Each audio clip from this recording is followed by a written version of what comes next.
All right, ladies, tonight we're going to talk about your secret weapon to lasting fat loss.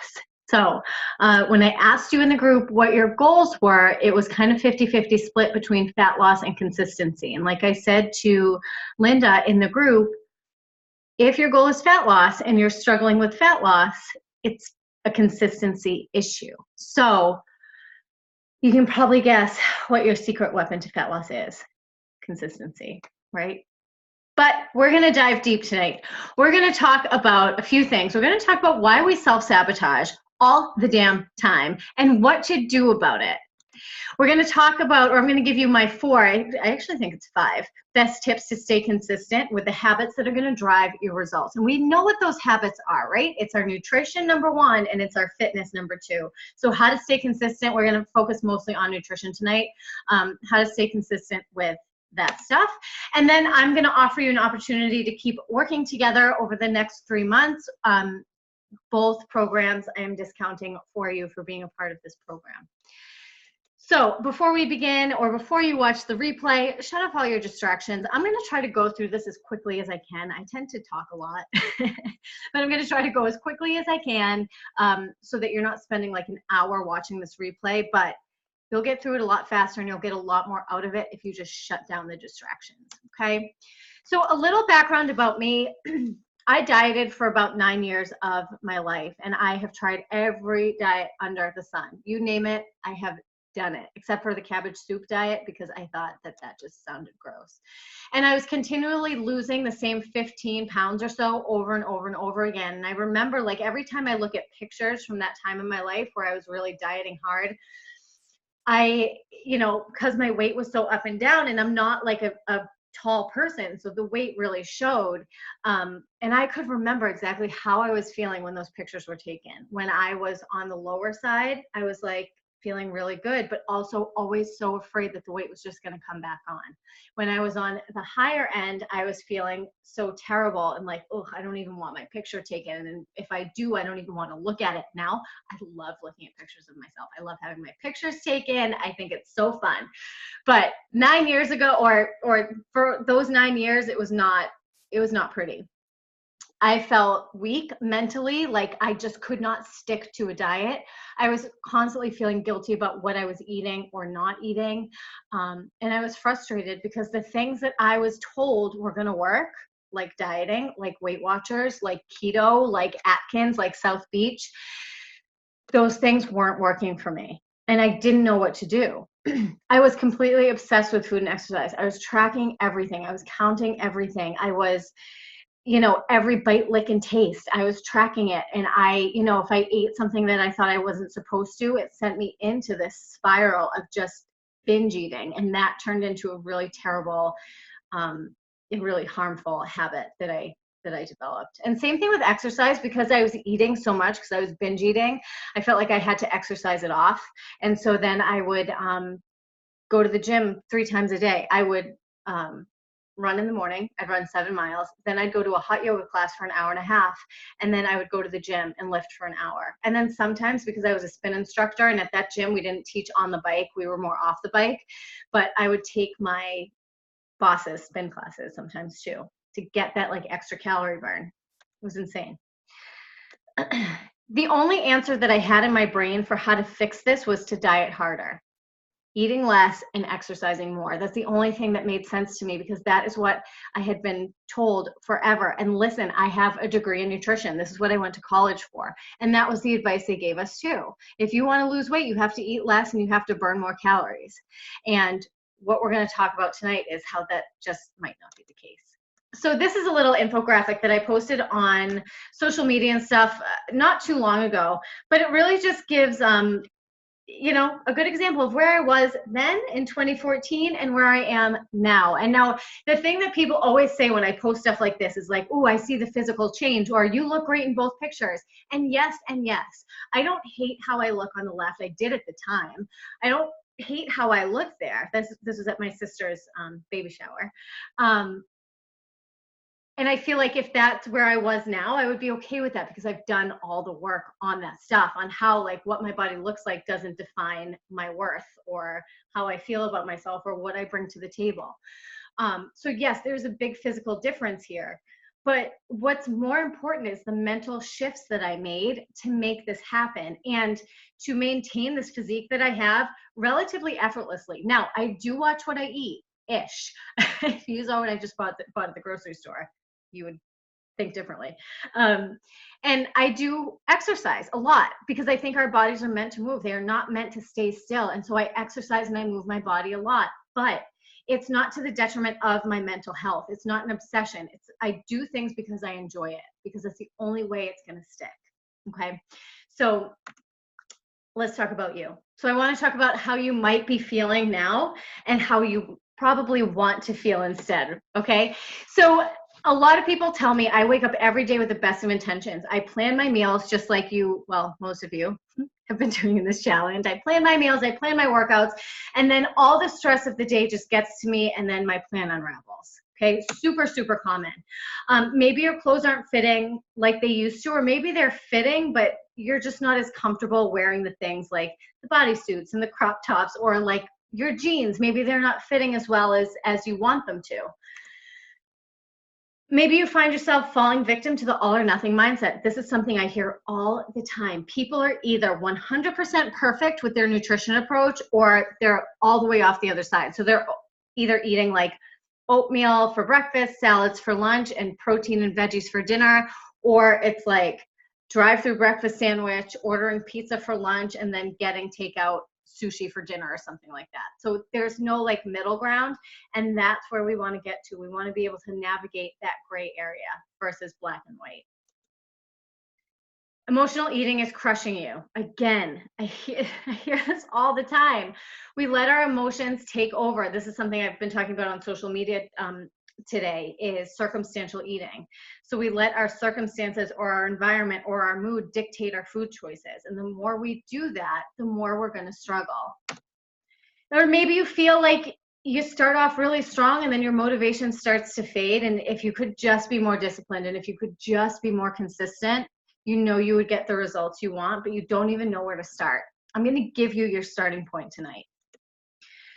But here's how I think everybody would ideally like to feel. So they want to feel like they have a really solid relationship with food and their body. There's no obsession.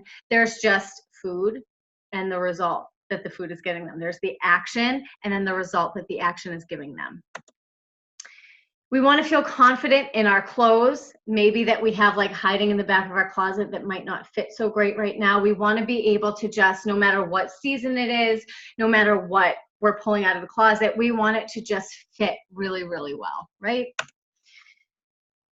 We want to be able to implement a strategy, a nutrition strategy and a fitness strategy that actually work, that's not overwhelming, that's not confusing, and that doesn't take over all of our mental energy, because there's way too many things to worry about, you know, outside of food and fitness. So if we can just make that simple, and if we can make it sustainable, like I said to you guys just a couple minutes ago, I put very little effort into what I eat.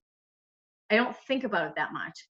Same thing with exercise. I don't obsess about like, I have to get this many strength training workouts in and this many cardio and this many minutes. I don't do that anymore because it's so much simpler than that. And I think it's also, it would be ideal to feel more empowered, especially around food, but in our body and as women, more confident, to feel healthier, to feel happier, because we all deserve that. We all deserve that. And this is what I'm going to kind of help you start getting the ball moving on throughout this little masterclass.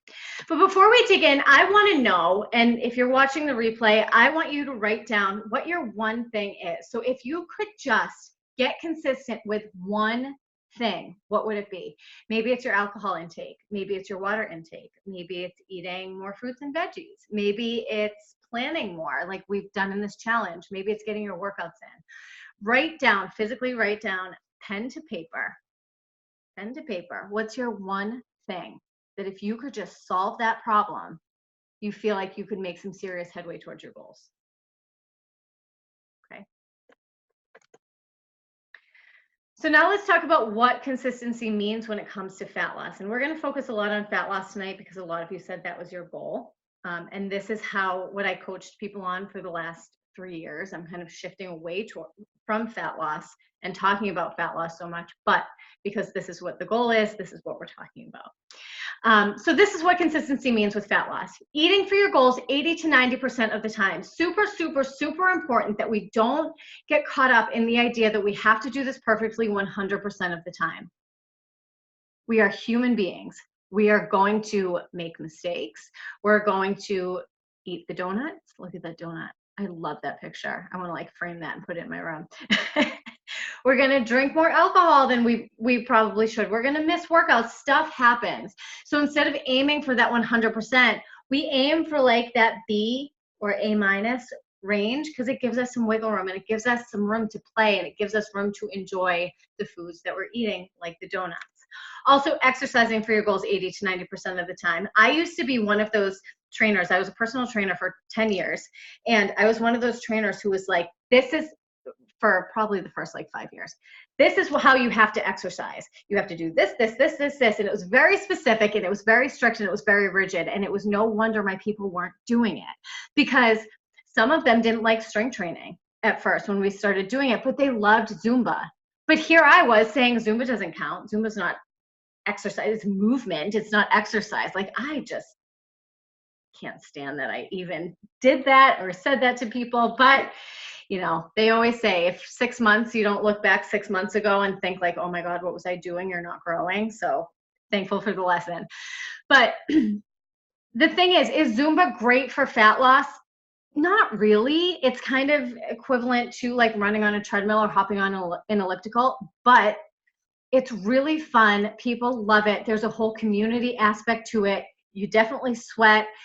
You're moving your body. You're squatting. You're jumping. You're dancing. You're moving. I find nothing wrong with that. Nothing. Now, if fat loss is the goal, we need to be strength training, because that's just going to speed things up. The more muscle we have in our body, the more efficient our metabolism is going to be. So heavy strength training, and that's relative. You don't have to be lifting like 200 pounds. But heavy strength training, walking, and then some interval cardio if you can. That's the perfect recipe. And then any other energy that you have left over, take your Zumba class, take your spin class, go for a run or whatever. Okay? Being persistent and resilient when things don't go as planned. We have to allow ourselves to flow.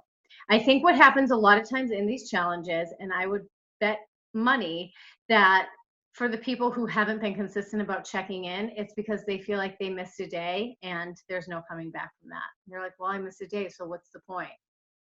This is why we're not getting the results we want. If we keep quitting, if we keep giving up, if we keep self-sabotaging, which we're going to get to in a second, that's why we're not seeing the results that we say that we want. We have to be able to say like, okay, oops, like messed up for a day, like I'm just going to pick back up and move on, because what's the alternative? We stay in the struggle. And then of course, feeling good and in control and proud of yourself. We're going to talk about celebrating wins in a little bit, but it's really, really important to embody this now, the feeling good, the feeling like you have a choice, and feeling proud of yourself. Because what a lot of people think is, when I lose weight, then I'll be happy, then I'll be confident, then I'll feel good. And what happens, and this happened to me every single time I lost those 15 pounds, I would lose the weight and I would still feel like crap.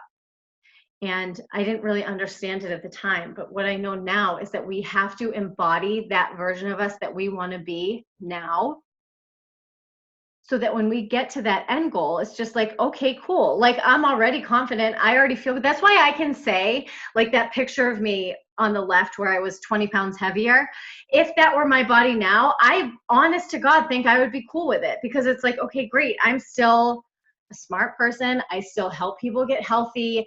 I have a lot to bring to the table. Like, I'm still a good person, you know? What does that have to do with it? And I actually, looking back now, I think I looked good with a little extra meat on me, but I always thought that the end result of the weight loss was going to make me confident, but I had to get confident first. I had to get to that place first of, and this is what I always tell you guys too, is when I had that kind of like come to Jesus moment of like, I literally can't live my life binge eating anymore and like purging and doing all of these terrible things to my body. I said to myself, I'm like, if I never lost another pound, or even if I gained 10 more, I don't care. Anything is better than living the way I am now. And I feel like we have to get to that point in order to embrace this more like intuitive and less obsessed approach. Okay. So this is what consistency does not look like. Eating really well during the week and then throwing everything out the window on the weekends. Jumping from program to program. So doing Weight Watchers for 2 weeks, then maybe trying keto, and then maybe doing like a meal delivery service. We have to stick with one thing. Working out for a week straight, then not going for 2 weeks, and then going for a couple days, and then not going for 2 more weeks. That's not consistent. I would much rather have somebody go like 3 days a week. I don't care what the 3 days are. I don't care what you do on those 3 days. Just get in the habit of moving your body. And then once it becomes a habit, then we can kind of tweak the workouts and make sure that they're in line with your goals. Okay. And it also doesn't look like perfection. Like I said before, we are human beings. We make mistakes all the time. We lose motivation all the time. We run out of willpower all the time. So again, to expect that this is going to be perfect is just setting yourself up for major disappointment. So let's talk about self-sabotage right now, because Nancy and I were kind of talking in the group about self-sabotage. She's like, I do it all the time and I don't know why. I'm going to help you figure out why, because I feel like a lot of people are in that same boat. So the reason why we self-sabotage is because our brains, our human brains, are wired for familiarity.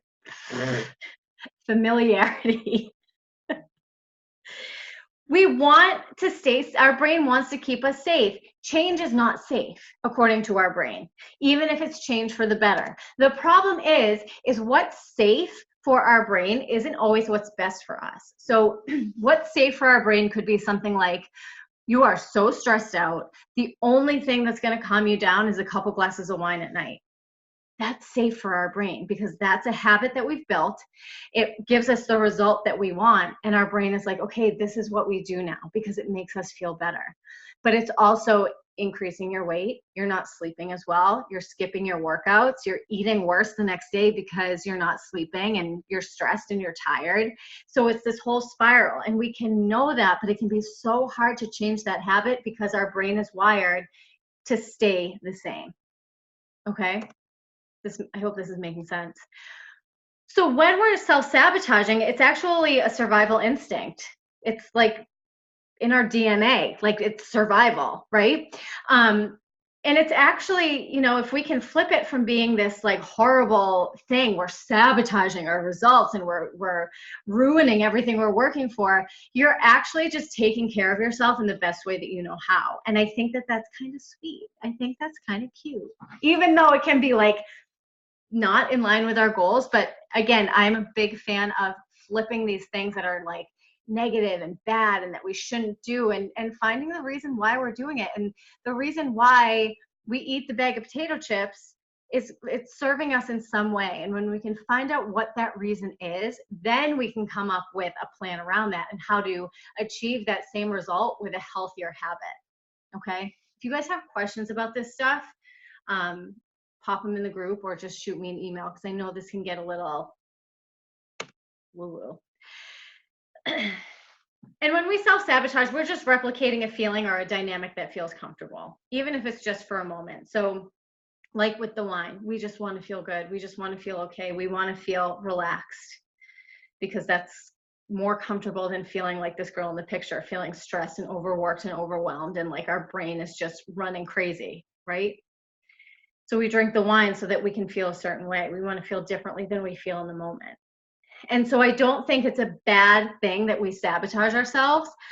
Where I think the damage is done is when we don't sit back and examine why. When we rest on, I don't know why I do this. I don't know what I'm feeling. Like, we have to know, we have to figure that out. And this is what I help my clients do, because a lot of people rest on, I don't know, and then they wonder why they don't get their results. That's why, because we have to know, we have to figure things out. Okay, so there are 4 ways that we sabotage ourselves. Number 1 is procrastination. So putting off activities that move us towards our goals. Like, I'll start exercising when this project at work is done, because then my time will be freed up. I'll really focus on my nutrition. I got this a lot over the holidays. Once the holidays are over, then I'll get back on track.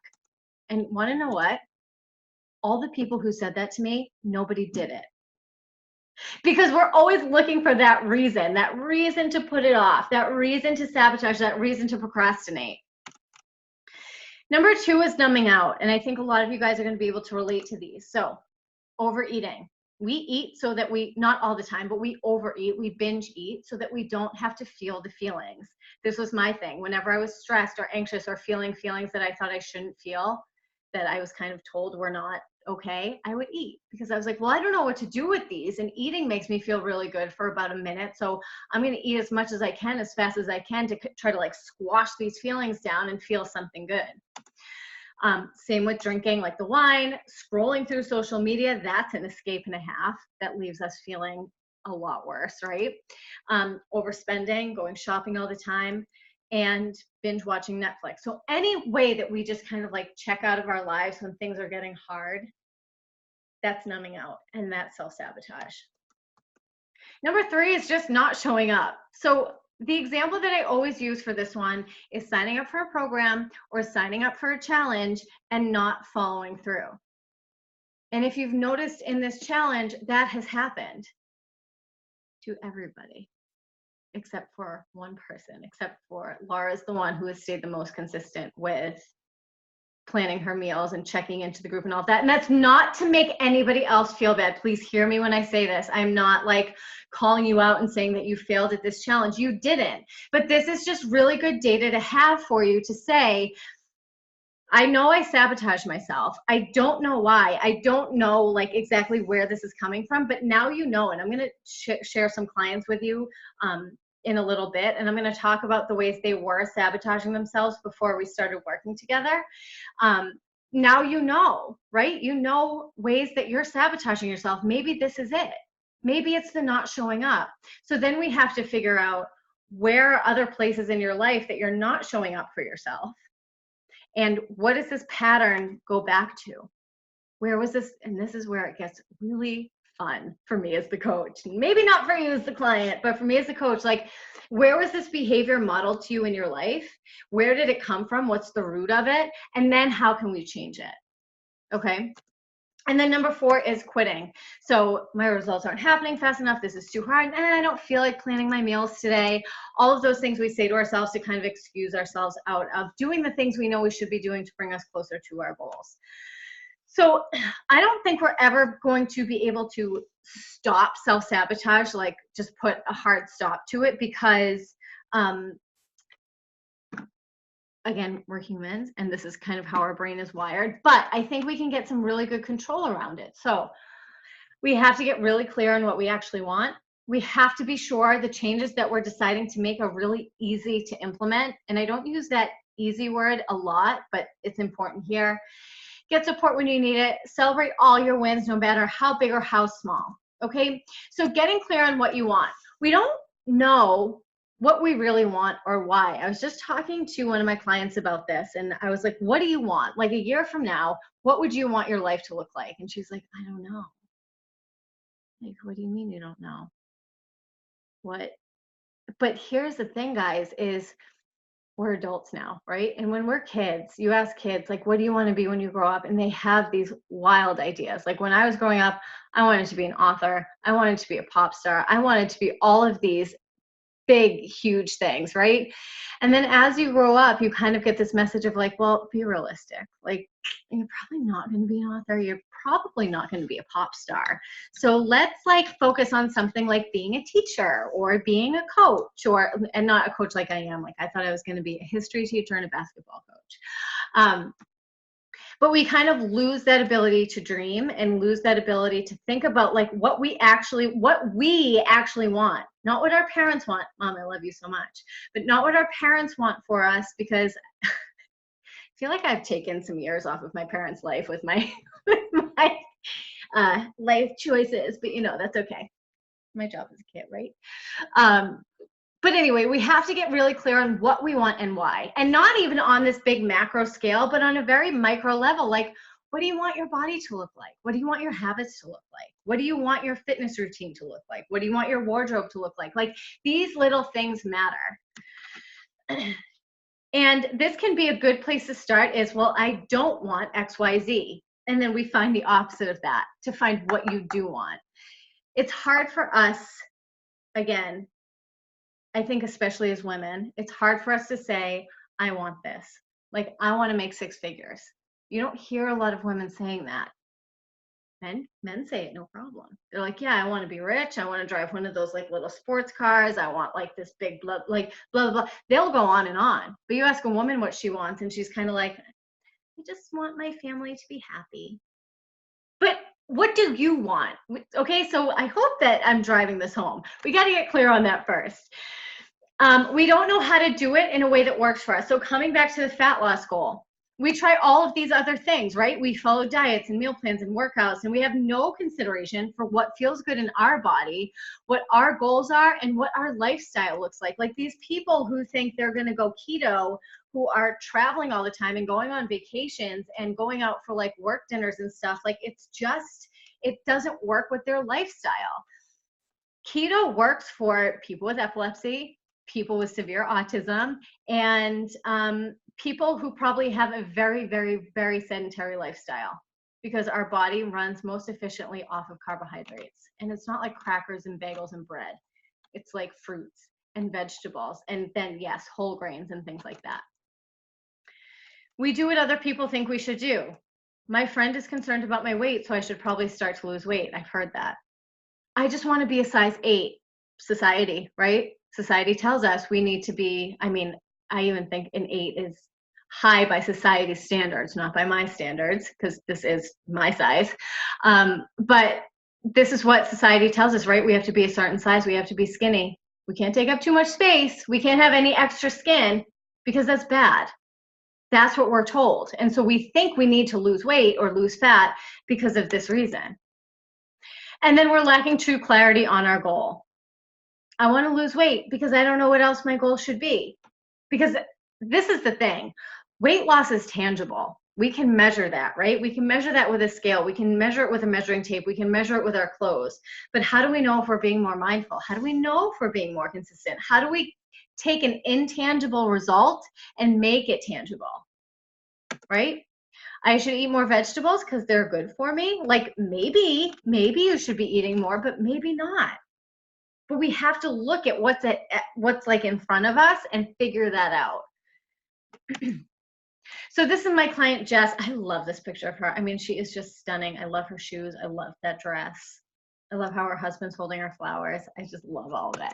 So she got married last year. When we started working together, her clear goal was she just wanted to feel amazing on her wedding day.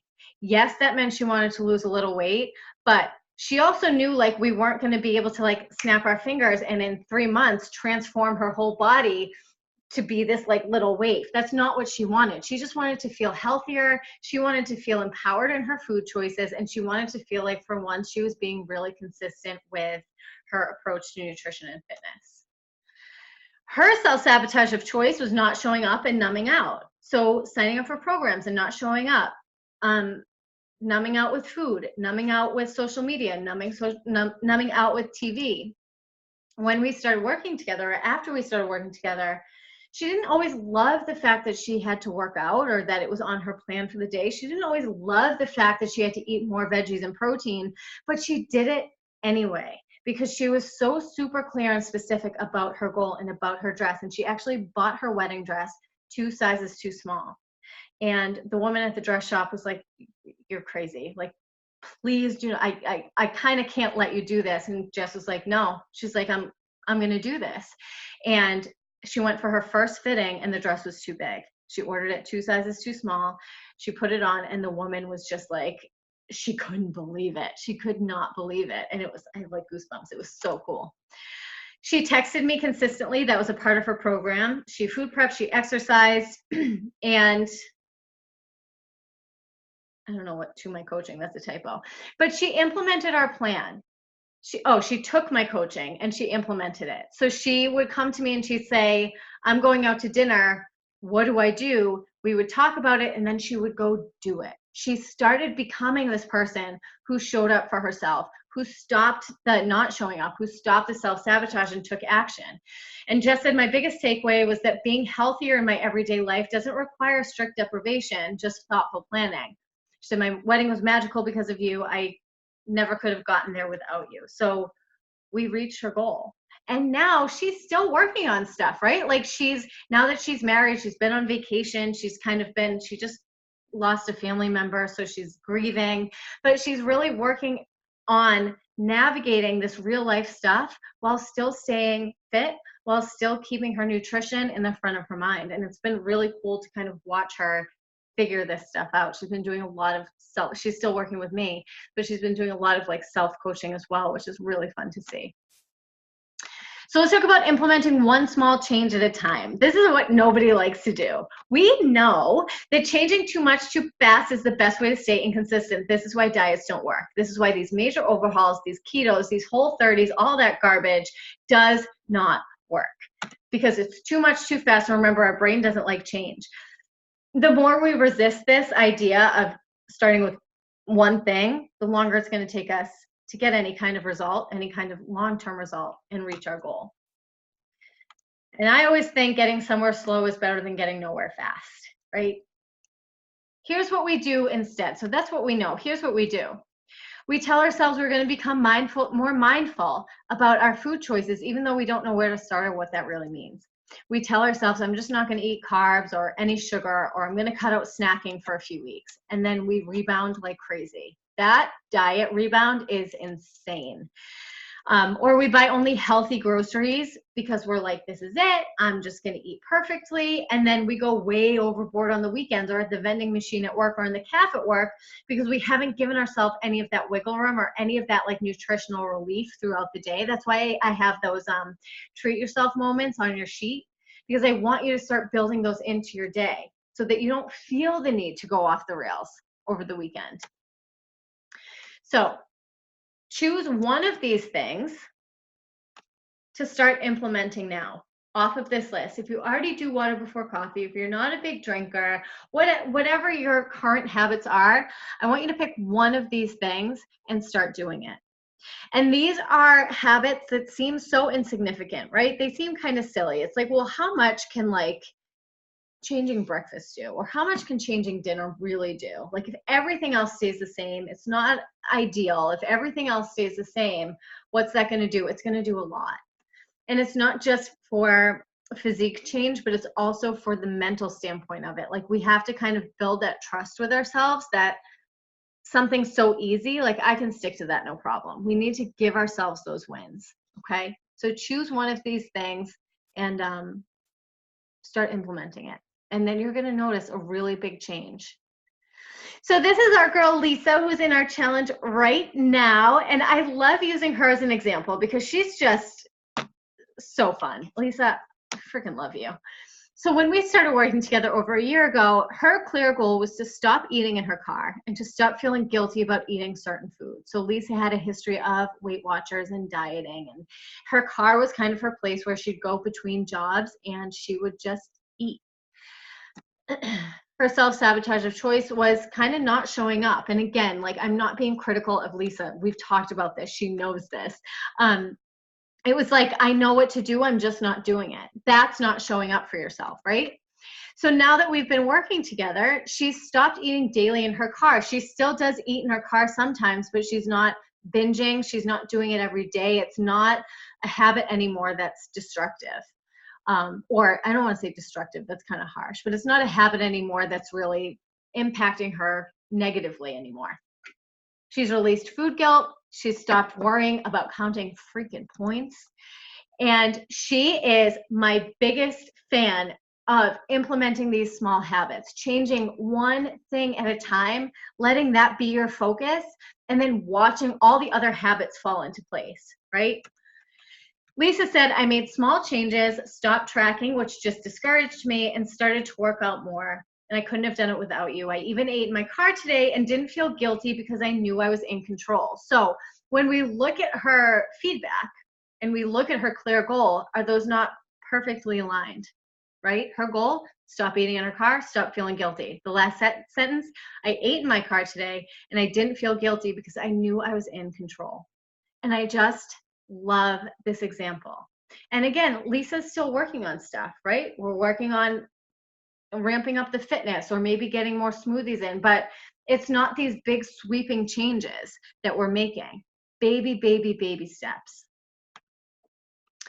All right, number 3 is getting support when you need it. And this is so important. And listen, I love all your husbands and your partners and your friends. I love them all, but they're not the best for us when it comes to especially nutrition stuff, okay?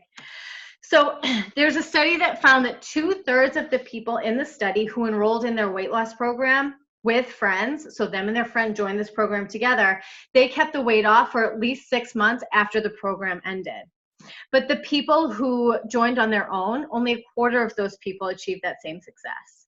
So there's strength in numbers, and there's something to having that accountability and having that person to check in with that's so important.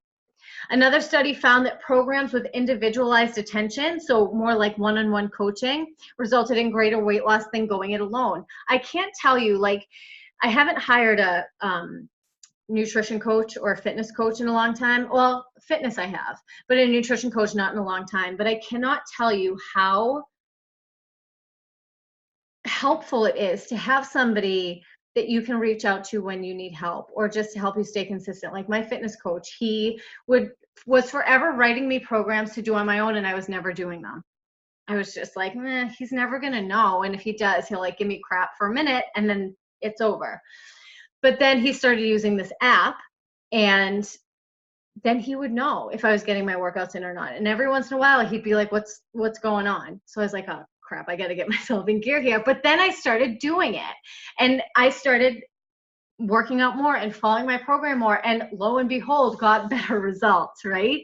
So from personal experience, and even in my coaching business, like, there's no way I would even know how to do a training like this if it weren't for my business coach. There's no way. There's no way. Because what would happen is I would start to research how, I would get overwhelmed, and then I would stop. I 100% know that about myself. But because I had her to say, like, hey, I can't figure out how to share my screen on Zoom, and she could help me figure it out. I mean, I could Google for that, but you know what I mean? Like, it's just really important to have that person that you can go to when you just need a boost, when you have a question, when things aren't going your way, somebody to just kind of give you a kick in the butt to get going. Super, super helpful. Customization and accountability are key. So a customized program is so nice because it considers your weight, your height, and your activity level, like most other programs. But it also considers your dietary preferences and restrictions, which those DIY diets do not, any injuries you have, your lifestyle, your body, your goals, and it gives you autonomy. So as human beings, we like to have a say. We don't like to be told what to do. We think we do, and we think that's why we like diets, because they give us a very clear structure. Eat this, don't eat that. Eat at this time, don't eat outside of this window. Eat this many carbs, nothing above, nothing below. And we think that we like that. We think we like thrive on that structure, but we actually don't. We're actually, like, I always say, we have like a little toddler in our head, you know, when like you tell a toddler, like, don't touch the hot stove, they like have to touch it. I don't think that ever goes away. So but we need to be able to have some autonomy. So like I say to my clients all the time, XYZ is the plan. How does that feel for you? What are you thinking? How are you feeling? What thoughts are you having about that? Because if it doesn't feel good for them, it's not going to work. If they feel too like pigeonholed in, and if they feel like they have no flexibility, I know the next week we're going to get on the phone and they're not going to get anything done. And so we have to make sure that there's flexibility in that plan and room to kind of make choices. So this is an example of how I do this with my clients. It's called the Rise to Result Matrix. So what we do is we do a deep dive on your current habits, what they look like, what's serving you, what's not. And then we pick that one thing to focus on. And I've gotten really good at picking those small steps that pack a really big punch. Like all of those on that past slide where I said pick one thing, all of those things are going to start splintering into other areas. It's not, these choices aren't made in isolation, right? So while we are only focusing on one thing, like water before coffee, what else does that do besides hydrate us? It helps regulate our appetite. It helps regulate our digestion. It boosts our energy. It cuts down on cravings. Aren't all those 4 things we want when we want to lose fat, right? But in our human brain, it's like, well, I'm just drinking like 16 ounces of water. What difference does that make? But it makes a really, really, really big difference, right? So we pick one thing to focus on. And then we build a solid plan around that. How are you going to make this happen more often than not? How are we going to stop your particular self-sabotage tactic that you use? How are we going to break that down and do something different? And then when we master that, we pick another goal, and then we rinse and repeat. And we do this time and time and time again until you feel like you kind of have this stuff in the bag and you're just implementing and you're not stressing out about it. So this is my girl, Crystal.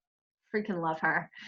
So when she started working with me, her clear goal was to stop snacking in private. So she has 2 kids that she was like, I always had to share my food with them, and it was so stressful. So anytime I had a minute alone, I was just like eating everything.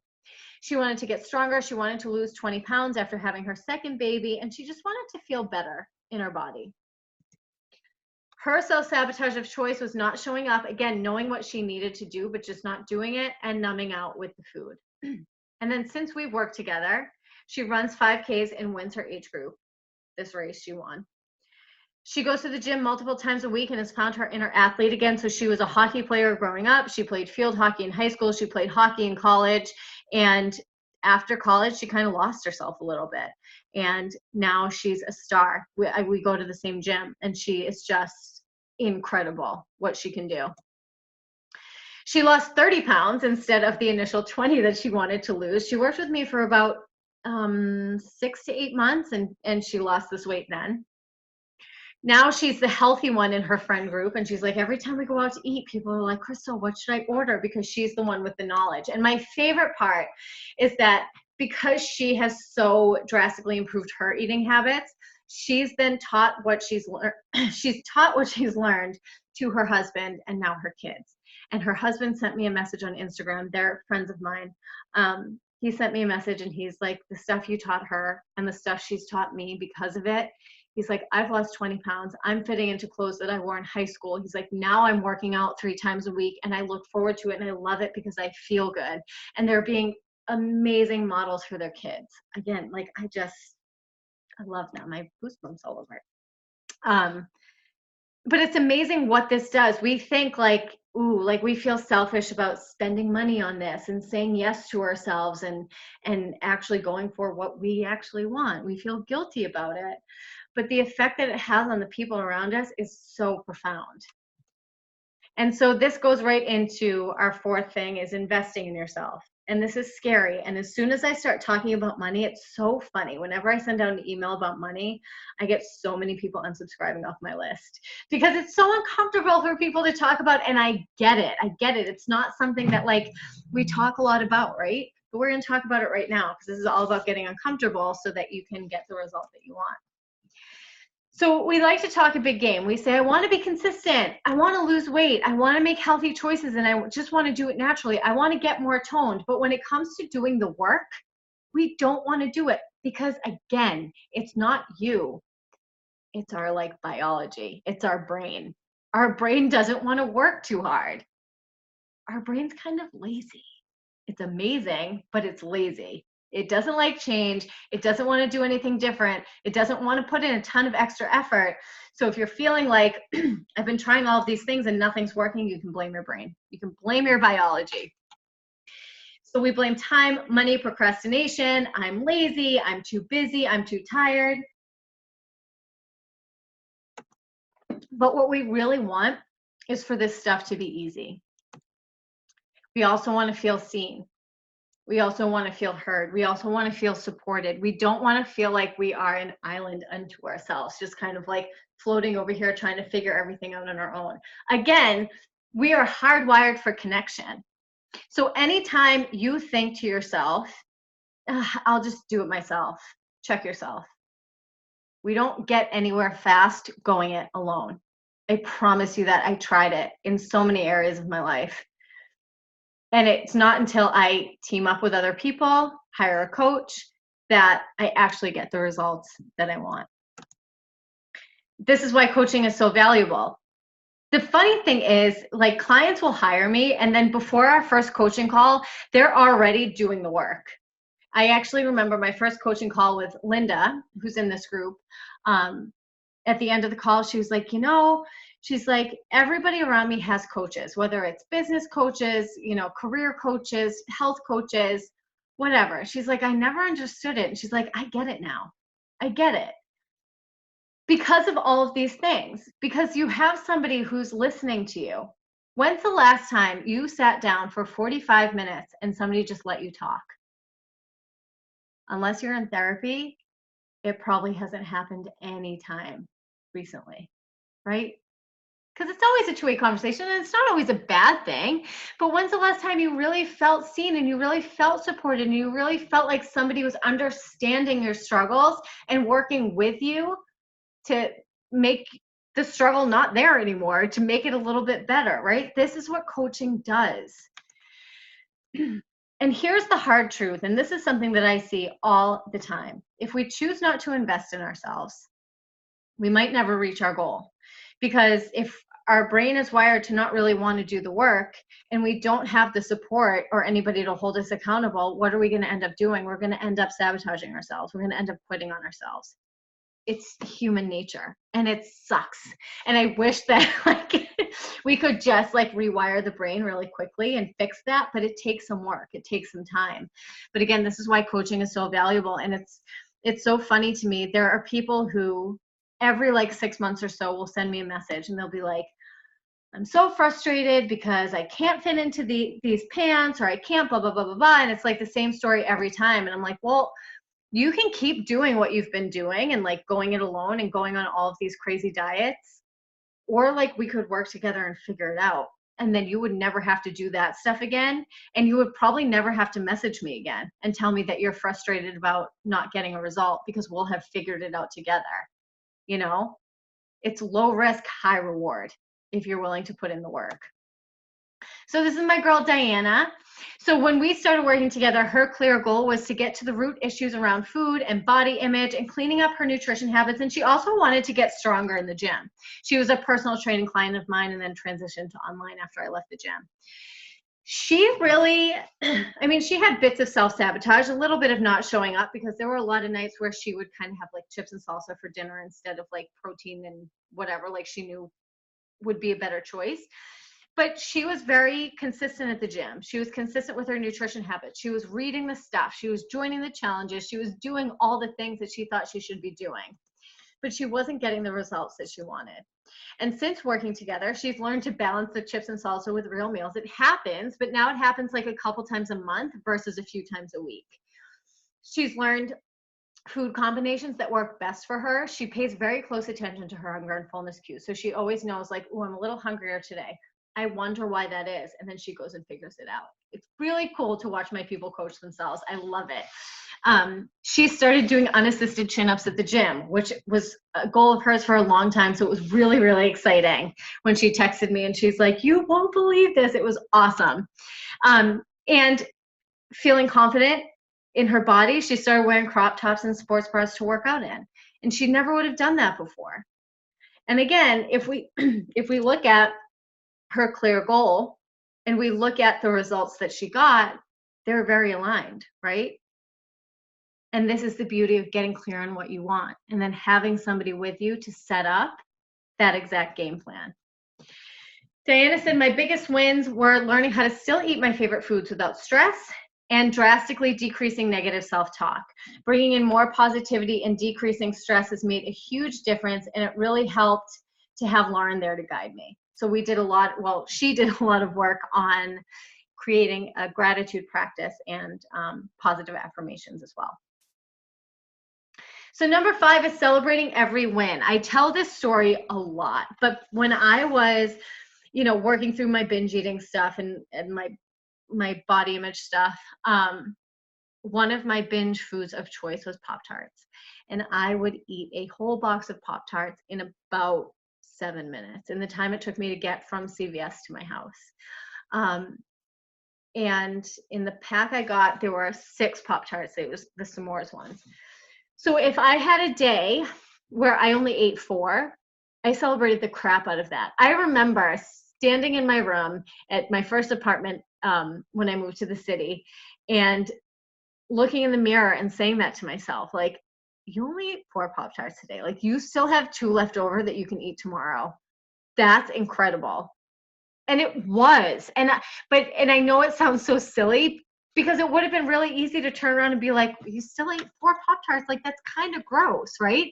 And the Pop-Tarts I was eating, they were nasty. Like, I've eaten a couple since I've put those to rest, and they just are gross. I don't know what I was thinking, but it wasn't. That's the whole thing. It's not about the food. It's about the feelings. But anyway, so I would celebrate that. I would celebrate, if I didn't work out 10 times in a week and I only worked out once a day, I would celebrate that. It sounds so silly, but we have to give ourselves these wins. And it's important because it breeds confidence. It keeps our motivation high. It shifts our focus from, ooh, I wish I did this, or I should be doing this, to what we've already done.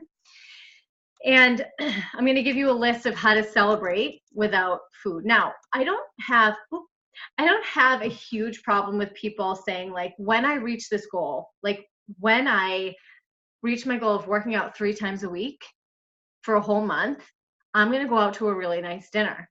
I don't have a problem with that. The thing I have with rewarding food is I don't want people to fall into the trap of, well, I took a spin class so I can eat whatever I want. That's not how it works. But here are some ways to kind of treat yourself without food. So you can take a screenshot of this or just write down like whatever you like. I love the idea of creating an Amazon wish list. And then, you hit a goal and you already have stuff that you probably forgot that you wanted in the first place, but still fun. All right, you still with me? I always like to throw a picture of my niece or nephew or my cat or dog on here just to catch people's attention again, because look how cute they are. This was probably 2 years ago, before Candy had her white beard, and when Brad was still a little baby, and when he liked Candy. He has a love-hate relationship with her right now. So I want to offer you an opportunity to keep this coaching relationship going, because now you know how important coaching is to get to your goal. Again, if you choose not to continue with coaching and you're going to go off on your own, that's fine. But just know that it's going to take you a lot longer and it's going to be a lot more stressful to do it on your own, for sure. I can pretty much promise you that. So I'm offering a free nutrition revival consult, and I have 2 programs that I run right now. That's all I have.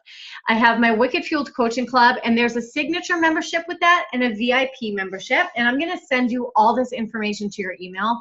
But essentially, the signature membership, which I'm offering you at 35% off now, I'm actually going to put that at a discount in a couple weekends for my birthday, but I'll give you the discount now, and we'll take off the $25 that you paid for this program. So the signature membership includes access to the Facebook group. Lisa's actually in there right now, and she's a big fan. So if you have questions about it, you can ask her. You get access to the closed Facebook group. You get, I do weekly live talks in there. We do monthly group coaching sessions in there. We do weekly little mini challenges that have been really, really fun. And then there are daily Facebook posts that go up every day just to keep you engaged and excited and kind of motivated to keep going. And I also give 4 workouts every month as well. And then I do pop-up workouts and bonuses in there too. And we have guest speakers coming in. It's awesome. And then I coach you right in that Facebook group, just like I've been doing in this challenge. And then the VIP membership gets all of that, and it gets one 45-minute phone call per month. So you get that one-on-one coaching with me. And then I do once a week for my VIPs, I do individual check-ins in the Facebook group. So I know exactly what your goal is. I know exactly how it's going, and we can make tweaks as we need to. So it's a really nice way to check in between the calls. And then I have my one-on-one coaching program, which I'm offering you $225 off of. And I haven't actually put this out there yet. This isn't going out to the public until February. But again, because you're in this program, you're getting first dibs, and I only take 5 people at a time. And when this goes out in February, the discount's it's gone. It's actually gone after this week for you guys. So if you want more info on the one-on-one coaching, it's weekly phone calls for 12 weeks. We do deep dives into exactly what you need to do. I'm on the phone with you every single week. And then you get access to the membership group as well with the one-on-one coaching program so that we can stay in communication with each other between those phone calls. So I'm sending more info on all of this stuff to your email, so you can check out what the best option for you is.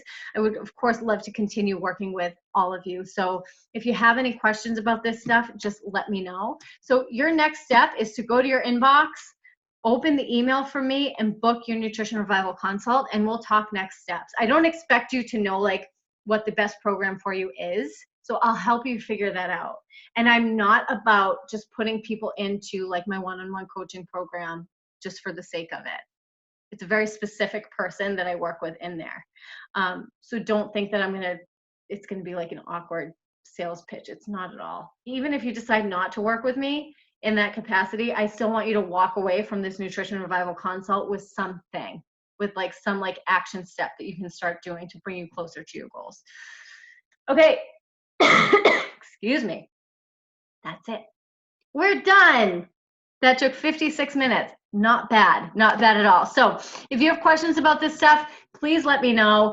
And I'll talk to you guys soon. Thanks.